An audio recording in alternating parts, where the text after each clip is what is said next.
Trapping کے بارے میں یہ کہا جاتا ہے کہ ایک تصویر بھیجی جاتی ہے واٹس ایپ پہ، تصویر واپس منگوائی، اسکرین شاٹ واپس منگوایا جاتا ہے، اس کے بعد بلاک کر دیا جاتا ہے، تھوڑی دیر میں ایف آئی اے پہنچ کر بندہ پکڑ لیتا ہے اسی ایویڈنس کی بیس پہ۔ اب اس کی حقیقت سمجھیں، نہ تو ایسا اسکرین شاٹ ہے، نہ کوئی ٹیگ رپلائی کی تصویر ہے تاکہ پتہ چلے، نہ کوئی ایسی ایویڈنس ہے پوری فرانزک کے اندر۔ ہم نے تمام مقدمات کی فرانزک منگوائی ہے، اس پورا یہ جب سے کردار کشی کی مہم شروع ہوئی ہے اس کو دیکھنے کے لیے کہ کیا آیا کوئی ایسی حقیقت تو نہیں ہے، ہم کسی ایسے مدعی کی وکالت تو نہیں کر رہے، اس ساری چیز کو جانچنے کے لیے، باوجود اس کے کہ ہمیں یقین تھا کہ ایسا کچھ نہیں ہے، اور ایسا کچھ بھی نہیں نکلا۔ آپ دیکھیں لاہور کے اندر جو کیسز چل رہے ہیں اس میں 175 گستاخی کے ملزمان پکڑے ہوئے ہیں۔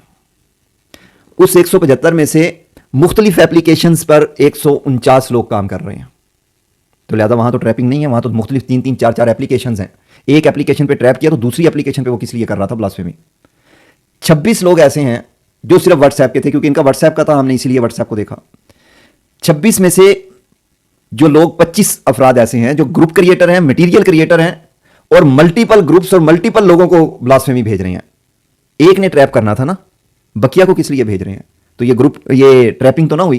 ایک جو ملزم جب اریسٹ سے پہلے وہ اپنی ایویڈنس ڈیلیٹ کی، اس نے موبائل ریسیٹ کر دیا اپنا، تو مدعی سائڈ سے جب چیک کیا تو مدعی کو اس کی 56 بلاسفیمیس مٹیریل آیا ہوا ہے، 56 مرتبہ۔